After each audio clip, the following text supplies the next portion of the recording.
आदाब नाजरीन, खैर मकदम में आपका जी सलाम में और आपके साथ मैं हूं सऊद मोहम्मद खालिद। शाम के 7 बजने वाले और जी सलाम पर वक्त हो गया है कश्मीर एक्सप्रेस का। कराएंगे जम्मू कश्मीर से जुड़ी तमाम बड़ी खबरों से आपको बाखबर। शुरुआत हेडलाइंस के साथ। जम्मू दौरे के दूसरे दिन भी जारी रहा दिनेश्वर शर्मा के मुलाकातों का सिलसिला। पीओके के पीपुल फोरम समेत कई वफूद ने की मुज़ाकरातकार से मुलाकात। इतवार को पहुंचेंगे दिनेश्वर शर्मा वादी कश्मीर, लेकिन दौरे से कब्ल मचा सियासी घमासान। फैसले के तौर तरीकों पर कांग्रेस ने की तनकीद। कुलगाम दौरे पर पहुंची महबूबा मुफ्ती ने लगाया अवामी दरबार। बिजली, सड़क और सेहत की खराब हालत से लोगों ने कराया वजीर आला को रोशनास। पंचायत इंतखाबात से पहले नेशनल कॉन्फ्रेंस ने उठाया वुमेन रिजर्वेशन का मुद्दा। 33% सीटें खवातीन के लिए रिजर्व करने का किया मुतालबा। और एक बार फिर हुआ पाकिस्तान बेनकाब। पाक मकबूजा कश्मीर के लीडरों ने लगाया पाक पर सियासी रहनुमाओं के कत्ल का इल्जाम। और चलिए कश्मीर एक्सप्रेस में तफसील से आगे बढ़ते हैं। और सबसे पहले बात मरकजी मुज़ाकरातकार दिनेश्वर शर्मा के जम्मू कश्मीर दौरे की। और दरअसल इस दौरे का आज दूसरा दिन है और आज उन्होंने जम्मू रीजन के रियासी जिले के दौरा किया और यहां पर तलवाहड में मुकीम मुहाजिरों से उन्होंने मुलाकात की, उनकी परेशानियों को भी सुना। इसके अलावा उन्होंने सरहदी इलाकों में कयाम पजीर लोगों से भी मुलाकात की। लोगों ने बताया कि पाकिस्तान की जानिब से होने वाली गोलीबारी के सबब उन्हें आए दिन मसायब का भी सामना करना पड़ता है। और मुज़ाकरातकार ने इस सिलसिले में मकामी लोगों को उनकी जान व माल की हिफाजत के लिए उठाए जाने वाले तमाम इक़दामात की जानकारी दी। दिनेश्वर शर्मा ने आज जंग के दौरान जम्मू आए मगरिबी पाकिस्तानी मुहाजिरों के नुमाइंदों से भी मुलाकात की। दिनेश्वर शर्मा इतवार को श्रीनगर आ रहे हैं।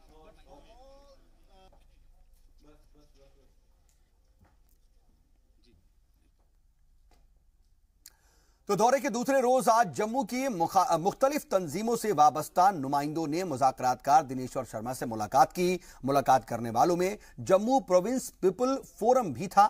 मुलाकात के बाद फोरम के सदर पवित्र सिंह से हमारे नुमाइंदे राजन वैद ने खास बातचीत की है। हमारे साथ पवित्र सिंह जी मौजूद हैं, जम्मू प्रोविंस पीपल फोरम के ये प्रेसिडेंट हैं। सर, आप दिनेश्वर शर्मा जी से मिले हैं, क्या क्या बातें आपने रखी और क्या मुख्य जो मसाइल हैं आपके जो आप चाहते हैं कि दिनेश्वर शर्मा उनको हल कर पाएं? बड़ी चीज़ तो है एम्स के लिए, इमीडिएटली उसको एम्स को स्टार्ट करना चाहिए। 2 साल से पढ़ने में पड़ा है। दूसरी चीज़ है रोंगिया, डेमोग्राफी चेंज कर रहे हैं, हमारे बांग्लादेशी चेंज कर रहे हैं। टोल टैक्स के लिए क्यों है इसमें से? और 1 कंट्री 1 टैक्स होना चाहिए। जीएसटी वहाँ पर लगाया हुआ है, ये क्यों एक्स्ट्रा है? सेपरेट कंट्री आइडेंटिटी शुरू कर रहे हैं इसमें से। बॉर्डर पीपल जो है उनके लिए हतल वसा अमदाद की जाए ताकि वो आसानी से वहाँ पर रह सकें। एजुकेशन, सड़कें, पानी, बिजली, और जो वन से आगे रहते हैं उनको कम से कम फैसिलिटी दी जाए। रोहिंग्या का मसला आपने उठाया, लेकिन ये अभी सुप्रीम कोर्ट के अंतर्गत अब अधीन है अभी, तो इस पे किस तरह से दिनेश्वर शर्मा मदद कर सकते हैं? इसके लिए कम से कम ये तो हो सकता है ना, रजिस्टर्ड जो है वहाँ पर उनके नाम, पता, कहाँ पर कौन कौन से रह रहे हैं, कहाँ रह रहे हैं, ये तो लिस्ट उनकी बन सके कितने हैं यहाँ पर। 50 ऑर्गेनाइजेशन आपने कहा, आपकी जो ऑर्गेनाइजेशन है उसके साथ 50 अलग अलग ऑर्गेनाइजेशन जो हैं वो वाबस्ता हैं। तो ऐसे में उन सभी की जो एक कॉमन अगर मांग कहें तो वो क्या है? कॉमन मांग बेसिकली हम ये देते हैं किस गर्ज के लिए आए हैं यहाँ पर। कॉमन मिनिमम प्रोग्राम इनको देना है ना, कॉन्फिडेंस बिल्डिंग करनी है ना। किस बात की? मैंने कहा आप क्या करेंगे यहाँ पर? कश्मीर का मसला हल करना है। क्या होगा? या हिंदुस्तान के रहना चाहिए या पाकिस्तान के साथ, या इंडिपेंडेंट रहना चाहिए। इंडिपेंडेंट पाकिस्तान को मंजूर नहीं है। आप नहीं चाहते कि पाकिस्तान के साथ ये जाए कश्मीर, फिर स्टैंड स्टिल रहेगा। What is the fun of talking with these peoples? You talk the people of Jammu and also Ladakh and some national forces, not the militant wars. जो इन्होंने किया है मोदी जी ने, इनकी फूक निकाली है। इनके हौसले बहुत बढ़ चुके थे। नाजायज पैसा वहां से आता था वो बंद किया है। अब इनकी फूक निकल रही है, पत्थरबाजी वहां पर कम हो रही है। देखिए 4,500 पत्थरबाजों को रिलीज कर रहे हैं। वही टेस्ट कर रहे हैं जो बार बार उन्होंने टेस्ट पहले किए हुए। 3-3 लाख तो पहले भी दिया था उग्रवादी को सेटल करने के लिए। ये क्या वही बार बार वही चीजें कर रहे हैं जो हिस्ट्री उनको डिनाई कर चुकी है। दिनेश्वर शर्मा से मिलने वालों में पाक मकबूजा कश्मीर के मुहाजिरीन का वफ्द भी शामिल है और इनकी नुमाइंदगी करने वाले बीजेपी एमएलसी चरणजीत सिंह खालसा से बात की है जी मीडिया नुमाइंदे राजन वैद ने। आज पीओजेके का एक डेलीगेशन दिनेश्वर शर्मा से मिला है और उसकी जो अध्यक्षता है वो चरणजीत खालसा हैं, बीजेपी की एमएलसी, उन्होंने की है। पीओजेके का एक बहुत अहम इशू है, बहुत तरह के बयानात आए, फारूक अब्दुल्ला का भी बयानात आया, हुर्रियत कॉन्फ्रेंस का भी बयानात आया, लेकिन जो असल उसके स्टेक होल्डर हैं पीओके के वो आप लोग हैं। तो ऐसे में दिनेश्वर शर्मा के सामने क्या बात रखी? हमने यही कहा कि जो इसके स्टेक होल्डर हैं वो हम लोग ही हैं। जब तक हम लोगों के साथ बीच में नहीं होंगे ये मसला हल, क्योंकि मसला मुद्दा पीओके का है। जब तक पीओके के साथ लोगों को बीच में नहीं रखोगे तो बात नहीं होगी। और हमने उनको जो हमारी पीओके के लोगों की प्रॉब्लम्स हैं, क्यों ये आज भी 70 साल हो गए हैं, ये पटरी में रहते हैं, मकान ऊपर है, नीचे जमीन इनकी अपनी नहीं है, अभी तक मालकी हक नहीं है। काफ़ी जो मुश्किल, अभी 70 साल के बाद 2000 करोड़ रुपये आया तो 5.5 मतलब एक फैमिली को मिलेगा, तो उसमें क्या इनका बनेगा क्या नहीं बनेगा। ऐसे में सवाल उठता है 9500 करोड़ रुपए का एक पैकेज आपको ये वादा किया गया था इलेक्शन से पहले, लेकिन आया 2000 करोड़ रुपए। तो ऐसे में क्या उम्मीद है कि बाकी पैसा भी आएगा? नहीं, ऐसे है कि अभी तक उन्होंने कहा ये फाइनल नहीं है, इसके बाद और भी आएगा। जो सेंट्रल गवर्नमेंट कह रही है वो आएगा और मिलेगा, लेकिन पहले इसको बांट दिया जाए तो उसके बाद है। लेकिन हम कहते हैं कि इतने साल नहीं मिला, इतने साल हमारे जस्टिस नहीं हुआ, अभी हमें इग्नोर नहीं करना चाहिए। हमें हमेशा, हम फर्स्ट पार्टी हैं। आपकी एक मांग रही है कि आपके बच्चों को भी जो कॉलेजेस हैं, प्राइवेट कॉलेजेस हों, गवर्नमेंट कॉलेजेस हों, उसमें रिजर्वेशन दिया जाए। क्या वो मांगे आपने इनके सामने रखी है? बिल्कुल बाकायदा रखी है कि हमारे रखी है कि भाई देखो कि हम इसके खिलाफ नहीं है। माइग्रेंट्स के बच्चे बाहर पढ़ने के लिए जाते हैं, वैसे जो उनको सीटें मिलती हैं वो उसके बाद बच भी जाती हैं। हम भी माइग्रेंट है, पहले माइग्रेंट हम हैं, तो हम लोगों की मिलनी चाहिए, जो हमारे बच्चे पढ़ सकें, उनको भी सीटें मिल जाए, ये हमने मांग रखी है। उम्मीद क्या लगती है? बातें सब रखी हैं आपने, अब लगता है कुछ होगा? नहीं, जैसे दिनेश्वर शर्मा जी बात कर रहे हैं, होप है कि कुछ अच्छा होगा। तो ये थे सरदार चरणजीत सिंह खालसा, जिनका कहना है कि उन्होंने अपनी बातें रखी हैं और ये उम्मीद भी है कि इन बातों के बाद कुछ सकारात्मक जो है इसका रिजल्ट निकल के आ सकता है। कैमरामैन आशु के साथ राजन वैद, जी मीडिया जम्मू। और जी मीडिया नुमाइंदे राजन वैद फोन लाइन पर इस पर मजीद बातचीत के लिए जुड़ चुके हैं। राजन वैद, हमने देखा कि आपने तमाम लोगों से बातचीत की है और इस बातचीत का अगर हम देखें तो क्या मुस्बत असर नजर आ रहा है? जो लोग दिनेश्वर शर्मा से मुलाकात करके बाहर आ रहे हैं, उनका नजरिया किस तरह से आप देख पा रहे हैं? जी साउथ में सबसे अहम बात ये बता दूं कि इस दफा जो देखने को मिला है कि ज्यादा से ज्यादा जो ऑर्गेनाइजेशन हैं वो सामने निकल के आई हैं बाहर और मिली हैं दिनेश्वर शर्मा से, जो एक पॉजिटिव साइन है, क्योंकि सभी बातचीत करना चाहते हैं और बातचीत के जरिए ही कोई हल निकालना चाहते हैं। जिस तरह से कल 10 डेलीगेशन मिले थे दिनेश्वर शर्मा से, आज कुल 35 डेलीगेशन जो अलग अलग जो ऑर्गेनाइजेशन के जो नुमाइंदे थे उन्होंने मुलाकात की, अपनी बात रखी और सबने एक बात जो कॉमन बोली, जो सबने एक बात बोली वो ये बोली कि हमें उम्मीद है। मतलब इसका मतलब हम लगा सकते हैं कि जो बातचीत हुई है वो सही दिशा में हुई है और लोगों को ये उम्मीद है इस दफा कि उनके जो मसले हैं वो हल हो पाएंगे। अब अंदर क्या बातचीत हुई है उनकी और सभी के साथ जो बातचीत, कुल जितने भी नुमाइंदे आए सबका ये कहना है कि दिनेश्वर शर्मा से उनको उम्मीद है। अगर दिनेश्वर शर्मा से उम्मीद है इसका मतलब हम ये लगा सकते हैं कि जो उनकी बातचीत हुई है वो सही उनको एक सही दिशा में हुई है और उनको लगता है ये वक्त सही है कि जिस तरह से मरकजी हुकूमत जिस तरह से संजीदगी दिखा रही है, तो उनको भी लगता है कहीं ना कहीं अब हल निकल सकता है, जिसके लिए सभी चाहते हैं कि अब बहुत देर हो गई, अब जो जम्मू के मसले हैं, कश्मीर के मसले हैं या लद्दाख के मसले हैं, उनका कोई वायबल हल निकलना चाहिए। जी साउथ, ठीक है, लेकिन इन सब के बीच जो बातचीत का सिलसिला है और अभी एक तरह से दूसरे दौर की बातचीत है, दूसरे दौर की मुलाकात है, क्योंकि इससे पहले दिनेश्वर शर्मा जम्मू कश्मीर आ चुके हैं, अब दोबारा आए हैं, तो पिछले बार के दौरे के बाद वो जाकर के दिल्ली में मुलाकात की थी उन्होंने वजीर दाखिला राजनाथ सिंह से, तो उस बातचीत का क्या नतीजा रहा था? क्या इसके बारे में कुछ इनपुट निकल पाए या अभी पता चल पा रहा है कि इस बार जो है बातचीत का क्या पिछली बार के दौरे से कुछ स्टैंड फर्क है? जी साउथ में आपको बता दूं कि पिछली दफा जब दिनेश्वर शर्मा जम्मू कश्मीर का आए थे तो उन्होंने एक बात कही थी कि ये अभी शुरुआत है। तो वही बात देखने को मिली है। जब वो दिल्ली चले गए, उन्होंने चर्चा की राजनाथ सिंह जी से, तो उसके बाद ही जो FIR हैं, जो पहली दफा मुलविस पाए गए पत्थरबाजी में, उनके खिलाफ वापसी की बात की गई, या जो पॉलिटिकल प्रिजनर्स हैं उनको छोड़ने की भी बात पाइपलाइन में है, जो हमारे जराए बताते हैं। तो ये सारे जो कदम हैं ये दिनेश्वर शर्मा की मुलाकात के बाद ही निकल के आए हैं। तो इसलिए लगता है कि दिनेश्वर शर्मा के पास वो अथॉरिटी है जो मरकजी हुकूमत ने दी है कि वो फैसला लेंगे, आने वाले दिनों में भी, अभी भी लिया है, और उसी का नतीजा है कि कई जिस तरह से उन्होंने कश्मीरी पंडित माइग्रेंट से भी बात की है और उनको ये आश्वासन दिया है कि उनकी बात पे भी वो चर्चा करेंगे। और जराए ये भी बताते हैं कि जो सैटेलाइट टाउनशिप की बात कहीं ना कहीं अभी प्रपोजल नहीं है होम मिनिस्ट्री के पास, वो भी बात की जा सकती है।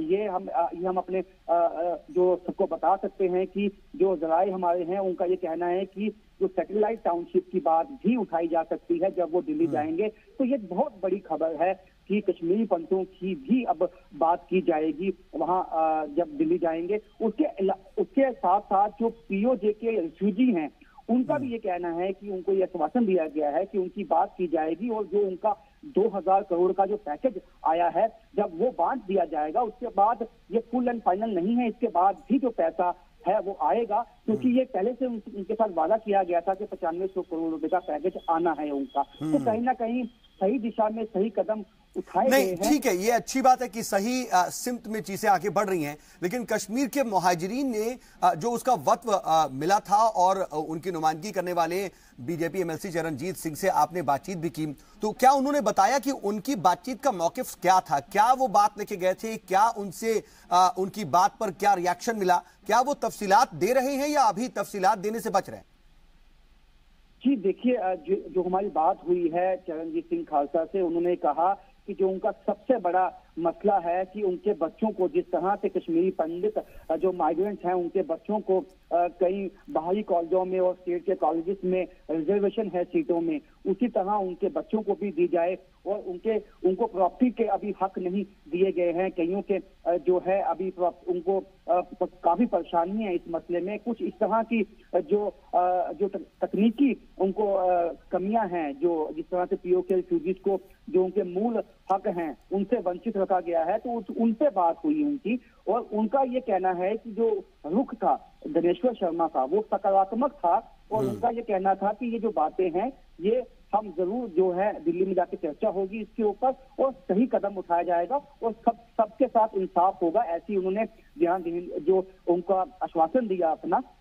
तो कहीं ना कहीं जो POK रिफ्यूजीज है उनका ये भी कहना था, जो अहम बात, कि POK जो है वो अभी भी भारत का ही अभिन्न हिस्सा है, और अभी भी उनकी कई प्रॉपर्टी है वो जो POK में है, उनका उन्हें मुआवजा नहीं मिला, उसका भी उनको मुआवजा चाहिए। तो सारी बातें उन्होंने दिनेश्वर शर्मा के सामने रखी हैं। अब दिनेश्वर शर्मा, तो खास बात यह है इस दौरे की कि जो तमाम अलग अलग जो फरीक हैं वो एक तरह से बातचीत कर रहे हैं, तमाम अलग अलग लोगों से मुलाकात कर रहे हैं, तमाम लोगों के जो एक तरीके से डेलीगेशन जा रहा है या फिर उनके नुमाइंदे हैं उनसे तफसील से बातचीत हो रही है और उनके मौकिफ को समझा जा रहा है। इसको देखते हुए सबका जो रिएक्शन आ रहा है वो भी काफी पॉजिटिव है कि बहुत तफसील से दिनेश्वर शर्मा सबकी बात सुन रहे हैं, बहुत ज्यादा मुस्बत उनका भी रिएक्शन आ रहा है। देखना होगा कि आने वाले वक्त में इस बातचीत का हल दरअसल निकलता क्या है। बहुत बहुत शुक्रिया राजन, आप तमाम बातचीत के लिए। नजर बनाए रखिएगा, आगे भी आपसे अपडेट के लिए जुड़ते रहेंगे।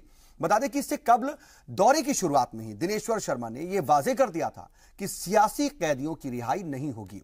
जम्मू पहुंचने के बाद उन्होंने गवर्नर NN वोहरा, वजीर आला महबूबा मुफ्ती, कश्मीरी पंडितों के वफूद और BJP लीडरान से मुलाकात की। मुज़ाकरातकार के तौर पर तकर्रुरी के बाद दिनेश्वर शर्मा दूसरी दफा जम्मू पहुंचे। दौरे का पहला दिन उनके लिए मसरूफियत भरा रहा। गवर्नर से मुलाकात के दौरान उन्होंने सियासी सूरत हाल और दूसरे मामलात पर चर्चा की तो वजीर आला को उन्होंने क़याम के दौरान अपने शेड्यूल की जानकारी दी। साबिक IB ऑफिसर के दौरे से कब्ल जिस तरह हुकूमत की जानिब से संगबारी में मुलव्वस नौजवानों को आम माफी देने का ऐलान किया गया, उसके पेश नजर इस दौरे की सियासी अहमियत काफी बढ़ गई है। इस सवाल पर कि क्या नौजवानों के तर्ज पर हुकूमत सियासी कैदियों की रिहाई पर भी गौर कर सकती है, दिनेश्वर शर्मा ने इन इम्कानात को सिरे से मुस्तरद कर दिया। फारूक ने कहा है कि एक तरफ पत्थरबाजों को छोड़ने की बात सामने आ रही है, वहीं दूसरी तरफ जो है वो पत्थरबाजों को PSA में बुक किया जा रहा है। अनंतनाग में एक लड़के को PSA में बुक किया गया, क्या कहेंगे सर आप इसमें? मुझसे क्या पूछते हैं? उन्होंने पत्थरबाजों को आम माफी दिए जाने के मुद्दे पर सियासी पार्टियों की तनकीद के सवाल पर जवाब देने से इनकार कर दिया। दिनेश्वर शर्मा ने जुमे को कश्मीरी पंडितों के मुख्तलिफ वफुद से भी मुलाकात की। इस दौरान बीजेपी मेंबरान से पहले मिलने पर वफुद ने एहतजाज भी किया। मुलाकात के दौरान कश्मीरी पंडितों के वफुद ने वादी में वापसी, बकाया मुआवजे की अदायगी, नौजवानों को रोजगार और बाज आबादकारी समेत मुख्तलिफ मामलात को मुज़ाकरातकार के सामने रखा। बाज वफुद ने बीजेपी हुकूमत से अपनी नाराजगी जाहिर की तो कुछ ने क़याम अमन के लिए तजवीज भी पेश की। कॉन्फिडेंस बिल्डिंग मेजर्स थे, मसलन टेम्पल बिल है, टेम्पल बिल पास नहीं हो पाया है और उसका एक मतलब ये है कि कश्मीर का समाज जो है, कश्मीर में जो रह रहे लोग वो चाहते हैं कि कश्मीरी पंडित वापस आएं। वो एक इशारा जाएगा अगर टेम्पल बिल पास हो। हम चाहते हैं कि हम कश्मीर में बसेंगे, लेकिन सरकार है नाअहल सरकार है ये, जिसने इस पर कोई बात भी नहीं हमारे साथ आज तक की है कि अभी वहाँ पर हालात साजगार नहीं है। तो जब भी जो बाकी जितनी भी फैसिलिटी है वो हम आपको यहाँ से प्रोवाइड करेंगे। मैं यहाँ से बात करूंगा सेंटर के साथ, जो भी आपकी जो जम्मू में फैसिलिटी होनी चाहिए वो आपको प्रोवाइड कर देंगे। बाकी जब माहौल साजगार होगा हम आपको कश्मीर ले जाएंगे। मुलाकात के बाद मुज़ाकरातकार ने मीडिया से बातचीत करते हुए कहा कि उनके मसाइल को वो मरकजी हुकूमत के सामने रखेंगे। पहले दिन के क़याम के दौरान मुज़ाकरात पर ये बात वाज़ेह हो गई कि कश्मीरी पंडित अपने आबाई वतन लौटना चाहते हैं। अब ये रियासती और मरकजी हुकूमत की जिम्मेदारी बनती है कि वो वादी के हालात को उनके रहने के लायक बनाएं, ताकि वो बिला खौफ और खतर अपने आबाई वतन का रुख कर सकें। ब्यूरो रिपोर्ट, जी सलाम। और चलिए यहां पर वक्त एक छोटे से वक्फे का हो चला है, जल्द होते हैं हाजिर कुछ और अहम खबरों के साथ।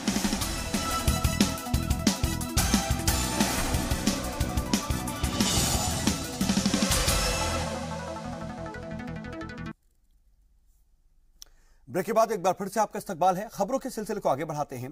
दिनेश्वर शर्मा इतवार को वादी पहुंच रहे हैं और मुज़ाकरातकार के इस दौरे पर कांग्रेस का क्या रुख है और वो कैसे देख रही है दिनेश्वर शर्मा के मौजूदा दौरे को, इस पर बात की है हमारे श्रीनगर ब्यूरो चीफ सैयद तजम्मुल ने साबिक वजीर और कांग्रेस के सीनियर लीडर अब्दुल गनी वकील से।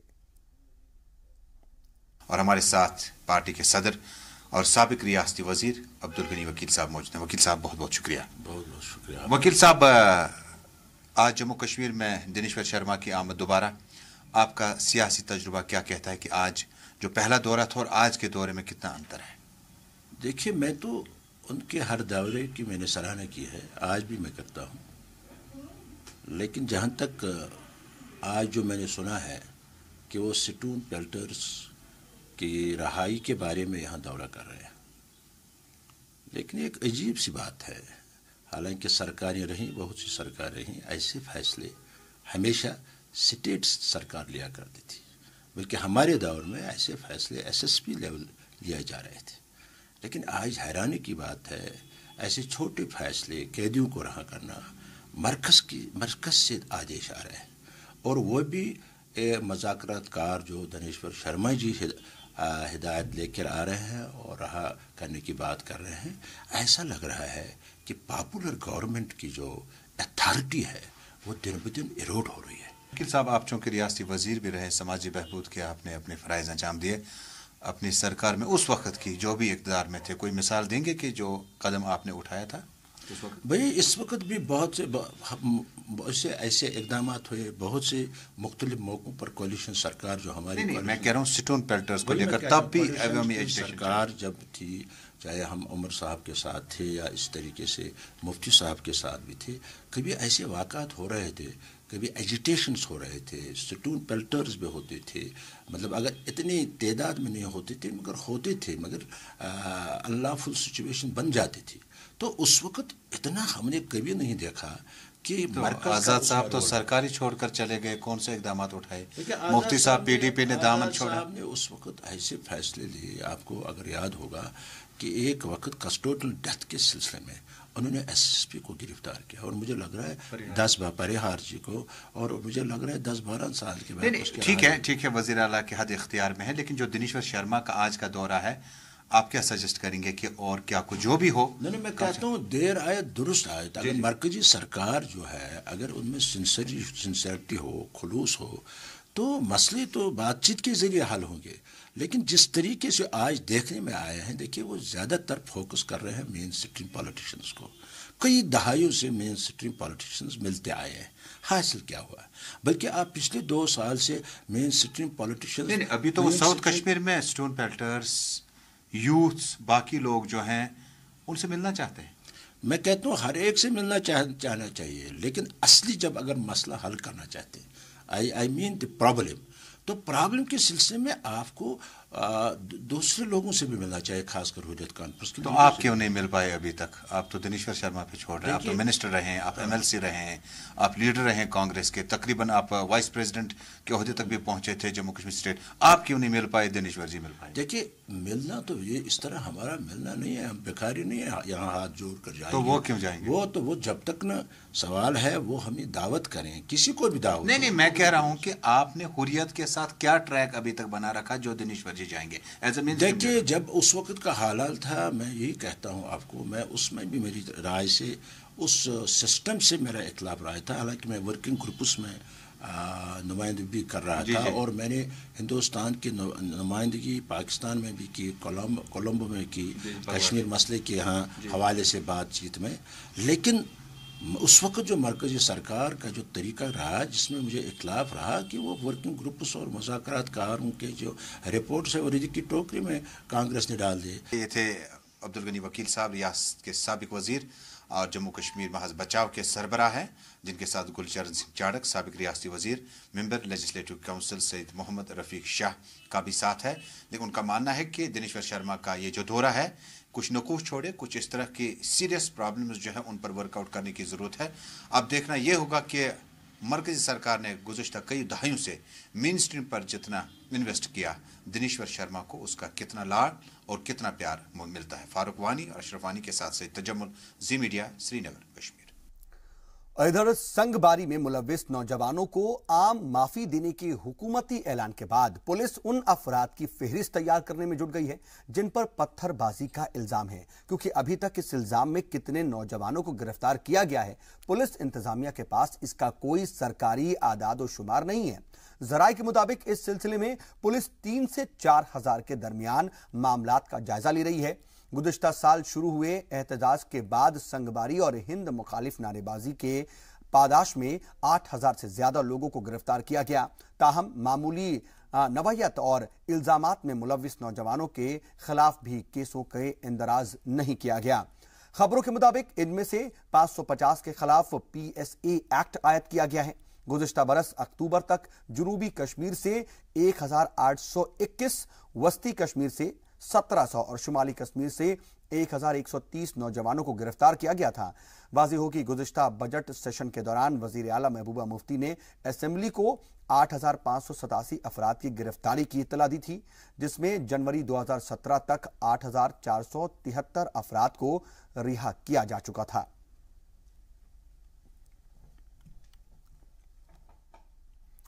और श्रीनगर के ब्यूरो चीफ सैयद तजम्मुल हमारे साथ इस पर बातचीत के लिए फोन लाइन पर जुड़ चुके हैं।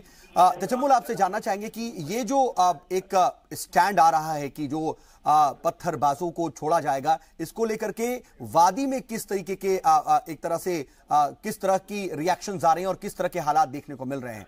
इन खबरों के बीच। सऊद, जम्मू कश्मीर में रियासती सरकार की तरफ से इस ऐलान के बाद कि पत्थरबाजी में जो लोग इनिशियल स्टेज में गिरफ्तार हुए उनके खिलाफ कोई भी FIR, कोई भी केस दर्ज नहीं होगा और उनको बाइज्जत घर तक पहुंचाने के लिए रियासती सरकार की वजीर आला महबूबा मुफ्ती की कोशिशें कर रही है। इसी बीच दिनेश्वर शर्मा की जम्मू कश्मीर आमद से कबल इस तरह के इकदाम जो है काफी सराहने के काबिल है। लेकिन जम्मू कश्मीर में सियासत अलग अलग है, हुर्रियत लीडरान का अपना स्टैंड है, अपोजिशन में जो पार्टियां हैं वो किस तरह इस पे अपने पत्ते खेलेगी वो आने वाले कल में उमर अब्दुल्ला और बाकी पार्टियां बता सकती है।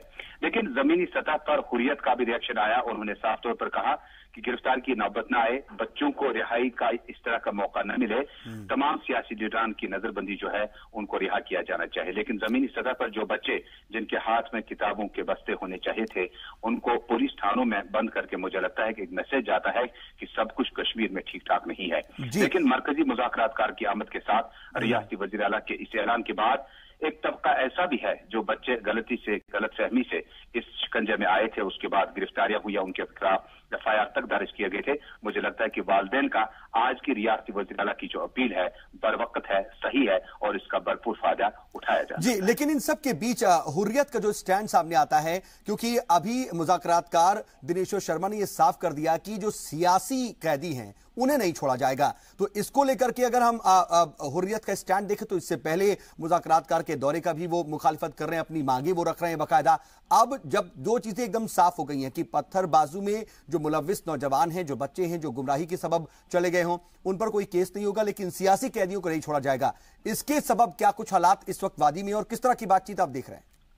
देखिए, आज भी हुर्रियत लीडर सईद अली शाह गिलानी का जो आज स्टेटमेंट आया, उन्होंने कहा कि ये जो गवर्नमेंट का एमनेस्टी का जो प्रोग्राम है दरअसल ये एक मजाक है जम्मू कश्मीर के लोगों के साथ। वहीं हुर्रियत चेयरमैन मीरवाइज उमर फारूक ने जुमा के मौके पर मस्जिद शरीफ से ये ऐलान किया कि इस तरह की जो कोशिशें की जाती है ये रायगा होंगी, ये जाया हो जाती है।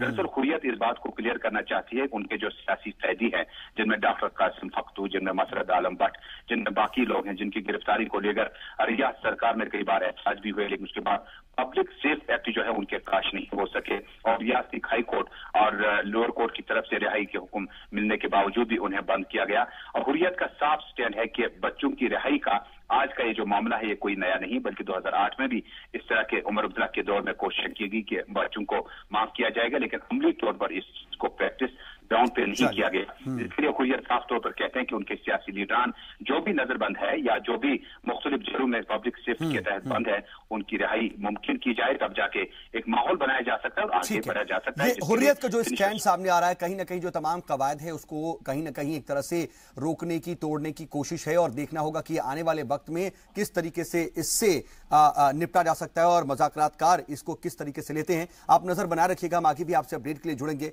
फिलहाल के लिए बहुत शुक्रिया आपका तजम्मुल। बढ़ते खबरों में आगे, हिफाजती दस्तों ने एक बड़ी कामयाबी हासिल करते हुए लश्कर-ए-तैयबा के एक मिलिटेंट को गिरफ्तार कर लिया है। सिक्योरिटी फोर्सेस ने एक मुश्तरका मुहिम के दौरान जंगलाती इलाकों में तलाशी मुहिम के दौरान ये कामयाबी हासिल की। हिकमत अमली के तहत मिलिटेंट की शिनाख्त को जाहिर नहीं किया गया है।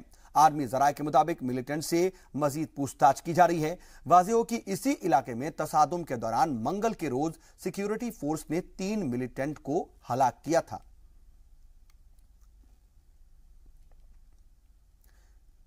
वहीं केरन सेक्टर में तलाशी के दौरान हिफाजती दस्तों ने एक मिलिटेंट की दरअसल उन्हें लाश मिली है और पुलिस जराये के मुताबिक सरहदी इलाकों से दरअंदाजी की कोशिश में मिलिटेंट मारा गया था। लाश को आखिरी रसूमात के लिए औकाफ कमेटी को सौंप दिया गया है।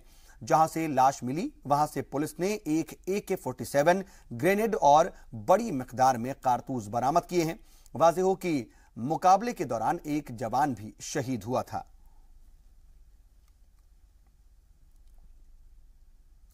आजादी की बात करने वाले मिलिटेंट किस तरह से बुज़दिलाना हरकत पर उतर आए हैं, इसकी एक मिसाल शोपियां में देखने को मिली है। मिलिटेंसी के खिलाफ लड़ रहे इरफान अहमद डार को मिलिटेंटों ने बड़ी बेरहमी से शहीद कर दिया। शर्मनाक पहलू यह रहा कि गुरेज में तैनात हिंदुस्तानी फौज के इस जांबाज को मिलिटेंट ने उसके बूढ़े वालिदैन के सामने ही हलाक किया।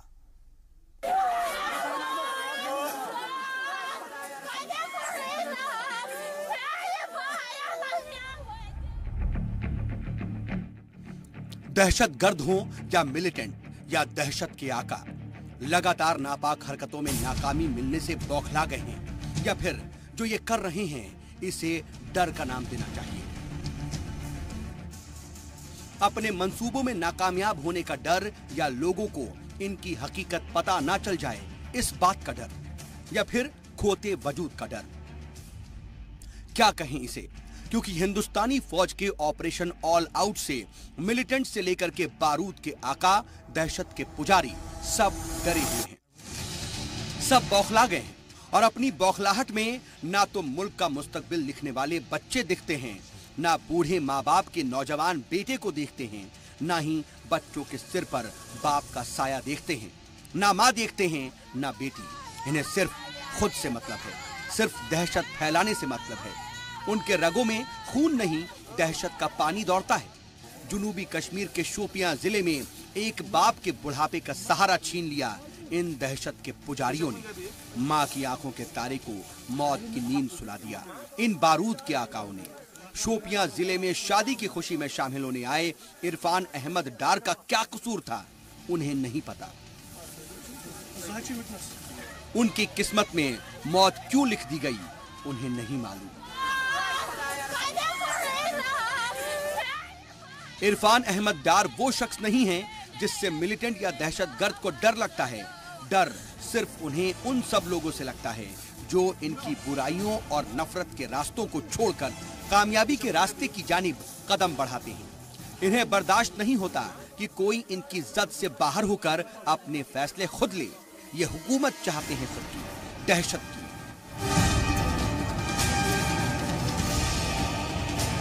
इन्हें अमन की ओर बढ़ने वाले कदमों से खतरा है। उनमें से एक हैं साजन गांव का रहने वाला इरफान अहमद डार, जो कि महज 23 साल का था। हिंदुस्तानी आर्मी का जवान जिसकी पोस्टिंग गुरेज में थी। छुट्टी मनाने कल अपने घर आया था, घर की शादी में शामिल होने आया था।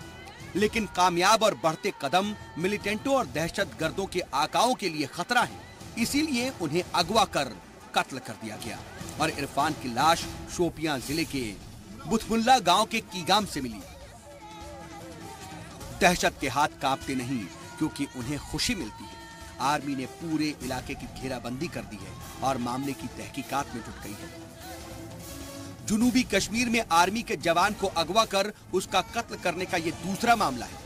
इससे पहले मई में आर्मी के लेफ्टिनेंट उमर को भी किडनैप करने के बाद उनका कत्ल कर दिया गया था। जम्मू कश्मीर में मिलिटेंटों के सफाई के लिए आर्मी और सिक्योरिटी फोर्स ने मिलकर ऑपरेशन ऑल आउट चलाया हुआ है। इसके तहत 100 से ज्यादा मिलिटेंटों को उनके अंजाम तक पहुंचाया जा चुका है। ब्यूरो रिपोर्ट, जी सलाम। बता दें कि शहीद इरफान अहमद डार की सरकारी एजाजो इकराम के साथ तदफीन की गई है और नमाज़े जनाजा में बड़ी तादाद में लोगों ने शिरकत की और मरहूम के हक में दुआएं मगफिरत भी की।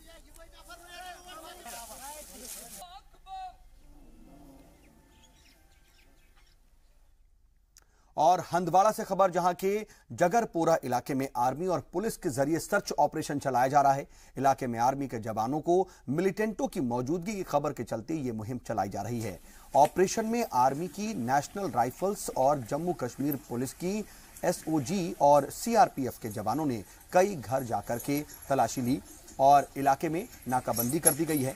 साथ ही मुसाफिर गाड़ियों की चेकिंग के साथ शिनाख्त कार्ड चेक किए जा रहे हैं।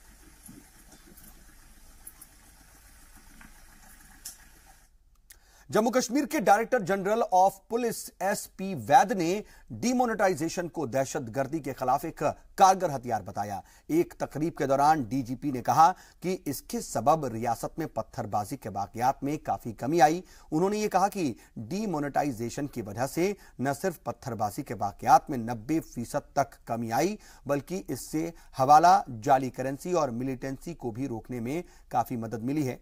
इन पॉलिसियों की कामयाबी के लिए डीजीपी ने बुनियादी ढांचे को मजीद मुस्तहकम करने पर भी जोर दिया। तो जम्मू कश्मीर के डायरेक्टर जनरल ऑफ पुलिस यानी कि डीजीपी एसपी वैद ने डीमोनेटाइजेशन पर अपनी बात रखी और कहा कि यह दहशतगर्दी के खिलाफ एक कारगर हथियार है। और एक तकरीब के दौरान उन्होंने ये कहा कि इसके सबब रियासत में पत्थरबाजी के वाकयात में काफी कमी आ गई है और उन्होंने ये भी कहा कि डीमोनेटाइजेशन की वजह से न सिर्फ पत्थरबाजी के वाकयात में 90% तक कमी आई है, बल्कि इसी की वजह से हवाला, जाली करेंसी और मिलिटेंसी को रोकने में भी काफी मदद मिली है।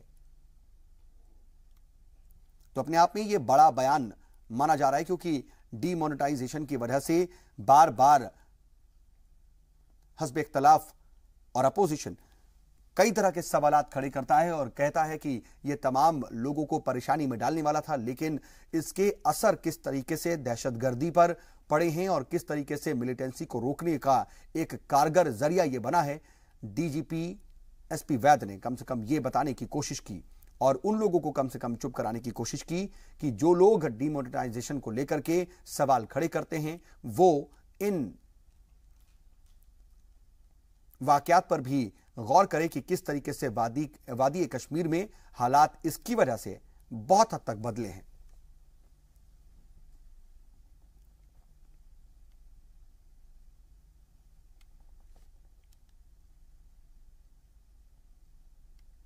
बता दें कि इन पॉलिसियों की कामयाबी के लिए डीजीपी ने हालांकि बुनियादी ढांचे को मजीद मुस्तहकम करने पर भी जोर दिया, लेकिन डीमोनेटाइजेशन को लेकर के उन्होंने अपना रद्द-ए-अमल जाहिर किया और कहा कि यह एक कारगर हथियार एक तरीके से बना है मिलिटेंसी को रोकने के लिए और पत्थरबाजी तो तकरीबन 90% कम हो गई है डीमोनेटाइजेशन के बाद।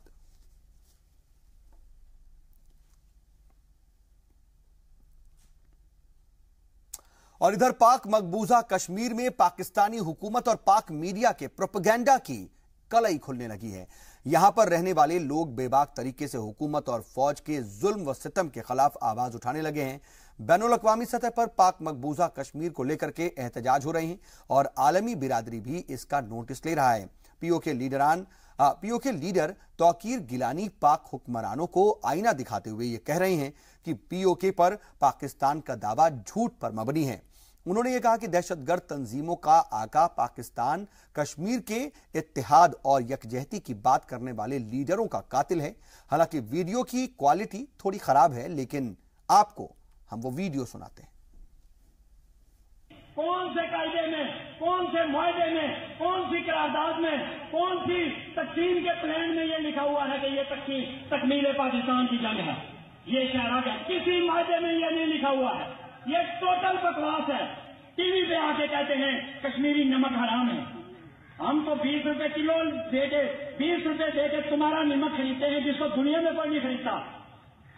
पानी हमारा पीते हो, जरे मुबादला हमारा खाते हो, वसाइल हमारे इस्तेमाल करते हो।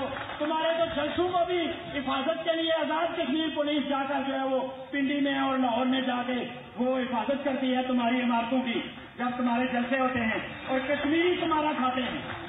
ये पाकिस्तान की फौज और पाकिस्तान के हुक्मरान हैं। ये बेगैरत जो हुक्मरान तबका है, जो हमारा खून निचोड़ता है, जो हमारा टैक्स जो है वो सारा खा जाता है, जिनकी करप्शन की दास्तानें ज़बानें सदेआम हैं, जिनके बदमाशियों की, जिनकी अय्याशियों की दास्तानें जो हैं वो पानामा से लेकर पता नहीं कहां कहां तक हैं। ये सारे जो है वो भाषण देते हैं कश्मीर हमारे साथ शामिल होगा। कश्मीर क्यों तुम्हारे साथ शामिल होगा? तुम्हारे बाप की जागीर है। मीर वाइज उमर फारूक के वालिद को मरवा दिया, सजाद लोन के वालिद को मरवा दिया, मौलाना शौकत शाह के वालिद मौलाना शौकत शाह को मरवा दिया, डॉक्टर गुरु को मरवा दिया, 650 लिबरेशन फ्रंट के कारकुन इन नाम नेहाद जिहादियों से मरवा दिए। तहरीक की हर लाश के ऊपर 20,000 रुपए देकर पाकिस्तान का परचम लगवा दिया। और यहां रुकेंगे एक और छोटे से वक्फे के लिए। जल्द होते हैं हाजिर कुछ और अहम खबरों के साथ।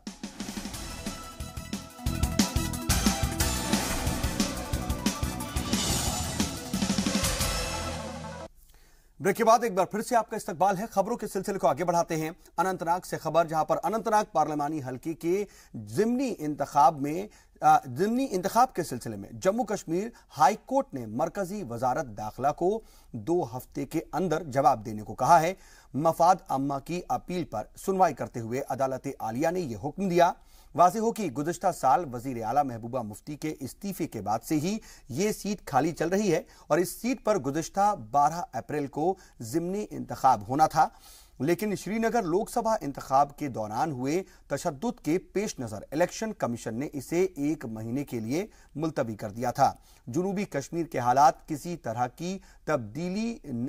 हालात में किसी भी तरह की तब्दीली ना होते देख कमीशन ने इंतखाब को अब तक मुलतवी रखा हुआ है और इस फैसले के खिलाफ JNK के किसान मजदूर पार्टी के उम्मीदवार गुलाम मोहम्मद वानी ने अदालत से रुजू किया और जल्द अज जल्द ज़िमनी इंतखाबात कराने की दरखास्त की। इधर वजीर आला महबूबा मुफ्ती आज कुलगाम के दौरे पर थीं। यहां उन्होंने पब्लिक दरबार का एहतमाम किया और वजीर आला के हमराह मकामी रुकने पार्लियामेंट नजीर अहमद और मुख्तलिफ महकमों के अफसरान भी दरबार में शामिल हुए। पब्लिक दरबार में दूर दराज और मकामी लोगों ने वजीर आला के सामने अपने मसाइल पेश किए, जिसे उन्होंने पूरी संजीदगी से सुना और इस सिलसिले में मुताल्लिका महकमों के अफसरान को जरूरी हिदायत जारी की।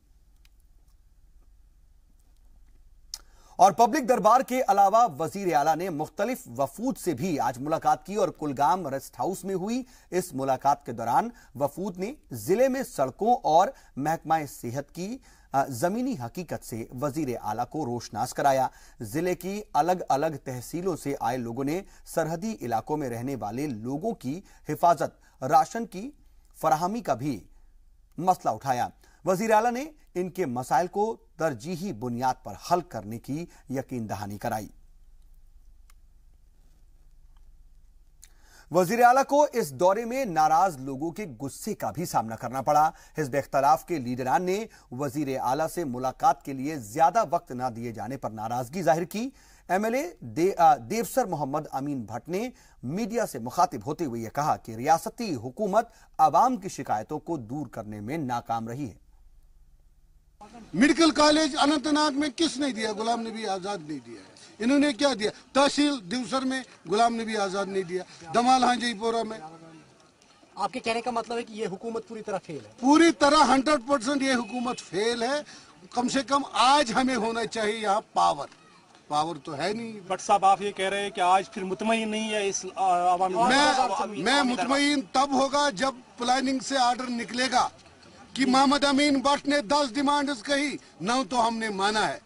अगर प्लानिंग वो कोई लोग आते, अपने लोग मास्टर टीचर्स जो PDP के हमदर्द है, उनको लाया गया, उनको टाइम देता है 2-2, 3-3 घंटे, हमको बोलता है जल्दी करो जल्दी करो जल्दी करो जल्दी करो। अच्छा सर, कश्मीरी पंडित की वापसी। और वजीर आला महबूबा मुफ्ती ने सरकारी इमलाक के निगरानी करने वाले महकमे कस्टोडियन डिपार्टमेंट को अपने असासे का साइंटिफिक तरीके से रिकॉर्ड रखने की हिदायत दी है। महकमे की जायजा मीटिंग की सदारत करते हुए वजीर आला ने यह कहा कि तवील मुद्दती बुनियाद पर सरकारी जायदाद की हिफाजत के लिए साइंसी वसाइल के इस्तेमाल से महकमा काफी फायदा हासिल कर सकता है।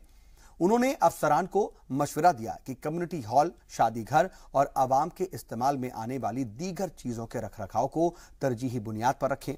किराए पर दिए गए असासे और जायदाद के दावों की जांच के लिए वजीर आला ने चीफ सेक्रेटरी की क़यादत में एक कमेटी तश्कील देने की हिदायत दी। इसके अलावा वजीर आला ने महकमे को मुस्तकबिल के अपने मंसूबों के मुतालिक DPR पेश करने को भी कहा। और पंचायत इंतखाब में खवातीन राय दहिंदगान नेशनल कॉन्फ्रेंस के हक में वोट करें, इसके लिए पार्टी सदर फारूक अब्दुल्ला ने खवातीन रिजर्वेशन का मुद्दा जोर शोर से उठाना शुरू कर दिया है। पार्टी की खातून कारकुनों के एक इजलास में फारूक ने खवातीन के लिए 33% सीट मुख्तस करने का मुतालबा करते हुए कहा कि खवातीन के मसाइल को खवातीन नुमाइंदे ही बेहतर तरीके से हल कर सकते हैं। उन्होंने कारकुनान से काबिल खातून उम्मीदवारों की शिनाख्त कर उन्हें कामयाब बनाने की अपील की। मौजूदा हुकूमत को गरीब मुखालिफ करार देते हुए फारूक ने कहा कि PDP BJP सरकार ज़ईफ और बेवा खातून को मिलने वाले पेंशन से महरूम कर रही है। इसलिए बहनों, अगर तुम लोगों ने अपनी तकदीर को बदलाना है, ईमानदारी से कहते, तब आप लोगों को पहला वक्त आने वाला है जबकि पंचायत इलेक्शन आने वाला है। अगर तुम लोग सचमुच ताकत चाहते हो, तुम चाहते हो कि तुम अपने पांव पे खड़े होके अपने मसाइल हल कर सको, तो मेहरबानी करके पंचायत के लिए तुम लोगों को 33% आपको रिजर्वेशन हर जगह। और बीजेपी ऑफिस जम्मू में जनता दरबार लगाया गया और यह दरबार वजीर जंगलात लाल सिंह की सदारत में मुनक्किद किया गया। मीटिंग में जम्मू और आसपास के इलाकों के लोगों ने वजीर जंगलात को अपने अपने इलाकों की परेशानियों और हालातों के बारे में बताया। साथ ही वजीर जंगलात लाल सिंह ने लोगों को तमाम मुश्किलों के हल करने का भी भरोसा दिलाया है। साथ ही उन्होंने ये कहा कि आने वाले दिनों में आवाम की बात सुनने के लिए सेक्रेटरिएट में भी इसी तरह की मीटिंग का एहतमाम किया जाएगा, जिसके जरिए लोगों की परेशानियों को दूर किया जाएगा। हमारा यह डेपुटेशंस जो हमारे लोगों के एक दरबार सा लगता है कि सुनाई होती है। हर हफ्ते में एक मिनिस्टर को यहाँ आना है, जिसके मुताबिक मेरी अपनी रिस्पॉन्सिबिलिटी आज के दिन लगी हुई है और सुनना, लोगों की बात सुननी, उनकी हल करना। लोगों को काफ़ी रिलीफ मिला इस बात के, इससे डेपुटेशन जब से हमारी पार्टी ने इस तरीके से बनाया है कि हर हफ्ते में एक मिनिस्टर बैठे और लोगों को सुने, लोगों को हल करे मसले, काफ़ी लोगों को रिलीफ भी मिला और फायदा भी हुआ। और राज्यसभा रुकन डॉक्टर करण सिंह ने नाम व निहाद राजपूत करनी सेना की मजम्मत करते हुए कहा है कि अकीदत के नाम पर फिल्मसाज और अदाकारा को धमकी देने को जायज नहीं ठहराया जा सकता। तंजीम को मज़हका खेज बताते हुए उन्होंने कहा कि इससे कब्ल इस तंजीम के बारे में नहीं सुना। संजय लीला भंसाली की फिल्म पद्मावती पर उठे तनाज़े के मुतालिक उन्होंने ये कहा कि अकली दलायल और बहस से भी इन एतराज का जवाब दिया जा सकता है।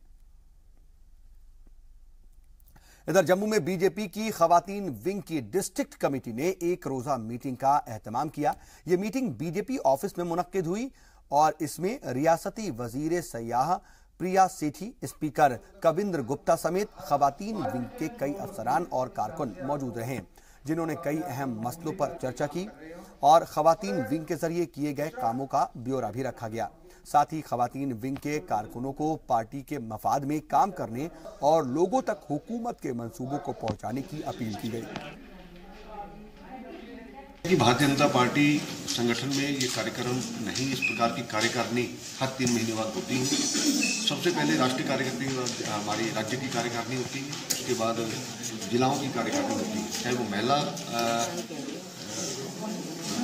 का कार्यक्रम हो, चाहे युवाओं का हो, चाहे किसानों का हो, इस प्रकार की कार्यक्रम रहती है। संगठन को किस प्रकार से आगे बढ़ाया जाए उस पर चर्चा होती है। पुराने जो काम किए उसके बारे में और जो नए आने वाले 3 महीने में कार्यक्रम हैं उनको तय किया जाता है।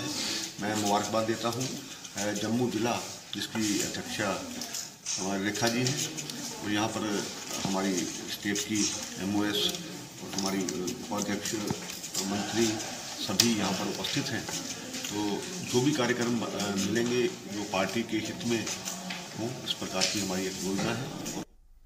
इधर श्रीनगर के इस्लामिया कॉलेज डाउनटाउन में जम्मू कश्मीर सिविल डिफेंस की जानिब से एक सेमिनार का एहतमाम किया गया, जिसका मकसद नौजवानों को मंशियात से दूर रखने के लिए बेदारी पैदा करना रहा। इस सेमिनार में DSP निघत भी मौजूद रहीं। इस मौके पर सामाजिक कारकुनों के अलावा कई माहिरीन ने भी हिस्सा लिया।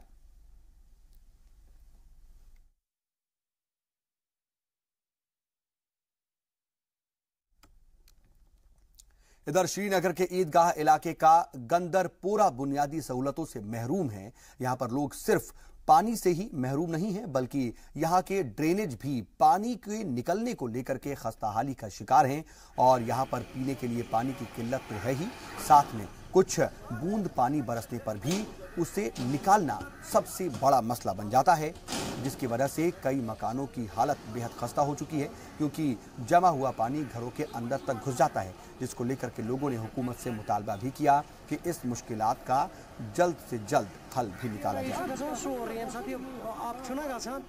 ये हमारे मकान सब इस वक्त गिर रहा है, इसकी जिम्मेदारी कौन लेंगे? मैंने स्टार्ट में कहा जब ये ड्रेन बन गया यहाँ, मैंने कहा उनको उस वक्त ठेकेदार साहब को, मैंने कहा इससे ऊपर स्लेब है, उन्होंने बोला हाँ। आज देखो अब कोई जगह है यहाँ स्लेब ऊपर है, किसी जगह पर नहीं है। किन इनमें मिली भगत है आपस में, वो स्लेब के वो पैसे वैसे निकाला उन्होंने उस वक्त के ठेकेदारों ने। आज ये मुसीबत हमारे सिर पर हो रही। अफसोस का मकाम है कि ये जो महकमे ड्रेनेज है, एग्जीक्यूटिव इंजीनियर साहब से हमने बार बार अप्रोच किया है कि यहाँ देखिए क्या मसला है, ड्रेनेज की हालत क्या है, यहाँ पे जो मकान है सड़ रहे हैं, लेकिन उसके बावजूद भी वो टस से मस नहीं हो रहे हैं। जम्मू के गांधीनगर इलाके में ओवरलोडिंग की वजह से एक हादसा पेश आया। यहां पर ओवरलोडिंग की वजह से एक गाड़ी पलट गई। इसकी वजह से कई लोग जख्मी हो गए, जिनमें 9 लोगों की हालत शदीद तौर पर जख्मी है। गौरतलब है कि गाड़ी में 25 से 30 लोग सवार थे और इस गाड़ी में 18 सीटें होती हैं। जख्मी लोगों को अस्पताल में रेफर किया गया है। 9 लोगों को जम्मू गवर्नमेंट हॉस्पिटल में शिफ्ट किया गया है। पुलिस ने गाड़ी मालिक के खिलाफ FIR दर्ज कर मामले की तहकीकात शुरू कर दी है। गाड़ी फास्ट थी, सवारी भी ओवरलोड थी इसमें। तो अब बोल रहे हैं कि आगे से मोटरसाइकिल है, किसने देखा मोटरसाइकिल है या नहीं है, लेकिन मैं गाड़ी पलट गई और हो गई ये हालत हो गई अपनी। 25 से 30 हो गए सर। मैंने गंगेयाल जाना था तो गाड़ी तेज थी, तो आगे कोई आ रहा, उसे बचाते बचाते उसने खुद कट मार दिया उधर से। और चलिए इसी के साथ कश्मीर एक्सप्रेस में आज के लिए बस इतना ही, लेकिन आप बने रहिए जी सलाम के साथ, क्योंकि यह है उर्दू खबरों का नंबर 1 चैनल।